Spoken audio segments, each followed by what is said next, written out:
up on Mountain News this morning, it's winter weather preparedness week in Kentucky.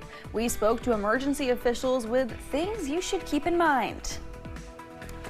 And we have an update regarding Eastern Kentucky's free-roaming horses.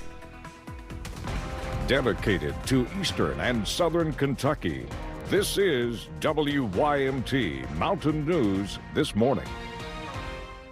Good morning, I'm Caroline Mueller here with you on this Tuesday, December 9th. The time is now 5:32. Let's go ahead and check in with meteorologist Megan Dusmal for a look at your forecast this morning. Megan, I doubled up this morning when I was walking out the door, had my cardigan on and my coat, and I'm still running out to the car. Yeah, I wish I would have done the double layer this morning. I did not, and I did regret it. So it's very cold outside. Make sure you're taking our warnings and doubling up your layers this morning. Here's a look at what we're seeing across Eastern Kentucky. Some upper 20s and low 30s. We'll still see those temperatures dropping over the next 2 hours before that sun comes up and we start to see the highs for the day getting closer and closer. What you can expect for those forecasts, guys? Well, we're looking at a mixture of the 40s, low to mid 40s for our northern counties, and for our southern counties, we're seeing a mixture of the mid to upper 40s. In terms of what will look in the clouds, it will be nice and calm, a little bit of clouds this morning, mostly sunny skies this afternoon. But the main highlight for this forecast is that first alert weather day will continue. We're looking at gusty winds picking up tonight, gusty winds all throughout your Wednesday, and more chances for snow throughout the end of your week. Caroline. Thanks, Megan. 2 people are walking away after a serious crash yesterday in Mercer County. It happened on Highway 127 just south of Harrodsburg. Police say an SUV ran off the road and overturned in a ditch. They say neighbors in the area rushed out after hearing the impact. Could have been a lot worse, especially with the rollover if they weren't buckled in. It was completely upside down. Deputies say the SUV involved in the crash was totaled. It's unclear if weather played a role in a serious crash yesterday afternoon in Perry County. The Hazard Fire Department and other agencies responded to a 2-vehicle rollover crash on Highway 15 in Glomar. 3 people were taken to the Hazard ARH. Their conditions are not known. Law enforcement officials in Floyd County are asking for help after a memorial for the fallen officers killed as a result of the 2022 Allen ambush was targeted by vandals. WYMT's Buddy Forbes has more about the ongoing investigation. 2 years after the 2022 Allen ambush resulted in the deaths of Jacob Chaffins, Ralph Frazier, William Petrie, and Canine Drago, Floyd County artist Peyton Martin was commissioned to paint a mural in their honor. That community, that was a horrifying event that forever lives with them, and that's a reminder to them that what happened in that little small town, that little small community, they want to forever remember that and the guys that lost their life there. For more than 1 year, the peace has shined in the streets, feet from the scene of the shooting, until it was defaced during the weekend. So deputies went and soon obviously found out that somebody had taken a spray can and just marked X mark maybe through the eyes of each of the slain officers. The vandalism was reported to the Floyd County Sheriff's Office and Prestonsburg Police Department, and tarps were quickly placed over the graffiti as investigators worked to find out who targeted the mural. Probably hurt by it that someone would do that to those guys who deserve much better than that, and they gave so much to be treated like that, but it is what it is. The painter obviously reached out and obviously wants to fix it and do the right thing again, as they have, but we'll move on. We are investigating it, obviously, trying to find out. We got some leads that we're following up on to see who the culprit may be, and we'll go from there. Prestonsburg Police Chief Ross Shurtleff shared a statement saying, quote, "We will find you and you will go to jail. I have instructed my supervision team to allocate any needed resources of manpower to locate this thug and put them under the Floyd County Jail as quickly as possible." Sheriff Hunt says the vandalism is being investigated, and he hopes to see some of the tips lead to an arrest. But he says it is one of many crimes area law enforcement is working to solve. We're not the only ones with those kind of problems. We got all the other citizens here that are, got crimes that's happening to them too. So we'll take ours and work on it and move on. Until the mural is repaired, he says it will remain under tarps. Nobody else to see how they were treated or the painting of them or the markings on them. So it'll be covered until our good little buddy Peyton will go and do his magic and work, and he'll fix them back. To keep the memory of the officers untarnished in Floyd County, Buddy Forbes, WYMT Mountain News. Anyone with information about the vandalism is encouraged to contact the Floyd County Sheriff's Office or the Prestonsburg Police Department. Anonymous tips can be made by calling 606-949-2020 or texting 606-477-8477. A Johnson County man is in jail after he was accused of assaulting a woman. State police were called to a home in Martin County last Friday after a woman was dropped off there. She told police Ronnie Mullet had slashed her wrist with a machete. Police eventually went to Mullet's home to ask him what happened. He told police he and the reported victim had been arguing. Mullet was taken to the Big Sandy Regional Detention Center.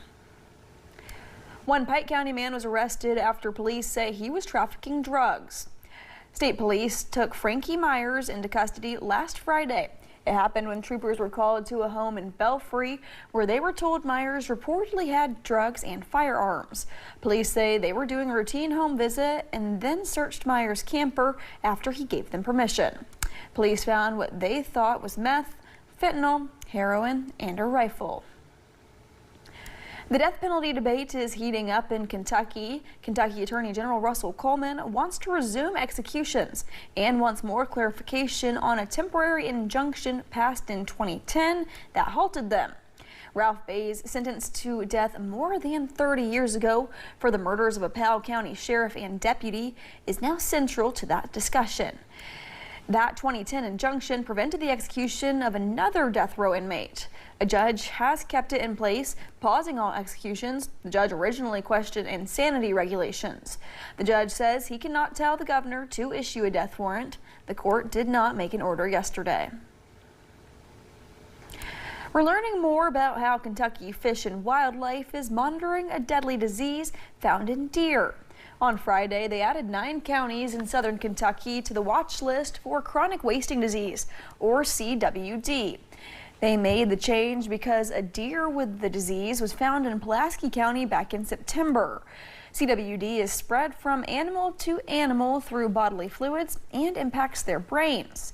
Yesterday, we asked Fish and Wildlife what exactly it does to deer or elk. Stuff's not working upstairs, right? The brain's not functioning right. They lose their fear of humans. They become emaciated. They will kind of walk in circles and drool, and I mean, they just kind of a rough shape. But again, there's multiple things that could be. So there's not really a way just by looking, and you can tell if an animal has CWD or not. There's no evidence to suggest that humans can catch chronic wasting disease. If you think you found a deer with the disease, call Fish and Wildlife or leave a sample of it at a drop-off site. This week marks Winter Weather Preparedness Week in Kentucky. And emergency officials say even early in the season, families should be thinking about how they'll get critical information during a storm. With the possibility of power outages and spotty cell phone service in mountain communities, they say having reliable backup alert systems can make a big difference. The NOAA weather radio is the greatest avenue of communications when you don't have internet, you don't have phone service. Using those NOAA weather radios, you can get weather alerts through those. They have a battery backup, and they've got about 96 to 98% coverage in Pike County. So, you know, that's a great tool to be able to get alerts with. The National Weather Service expects several storm systems this winter, making early preparation even more important for families across eastern Kentucky. More details on how you can prepare for the winter season are up on our website, WYMT.com. Just find this story. The winter weather we experienced yesterday led to a lot of school districts calling off. But what exactly goes into these decisions to delay or cancel? Boyd County School Superintendent Bill Boblett says the decision to close or delay comes down to one thing: safety. Officials try to start determining a potential delay or closing the night before, but between 4:30 and 5 a.m., they're up looking at the roads. Bobbitt says he was surprised by how bad conditions got yesterday in northeastern Kentucky. In Boyd County, we have a lot of rural roads, and I was out on those this morning, and so was our transportation director, a couple other folks, and then I got out on 23 about 8:30 or 9, and it was, one lane basically. The importance of making the right call is for the safety of bus drivers, students, and staff. Bobbitt says along with calling parents, the district also posts the latest information on their Facebook page. A center in Perry County will be a refuge for eastern Kentucky's free-roaming horses.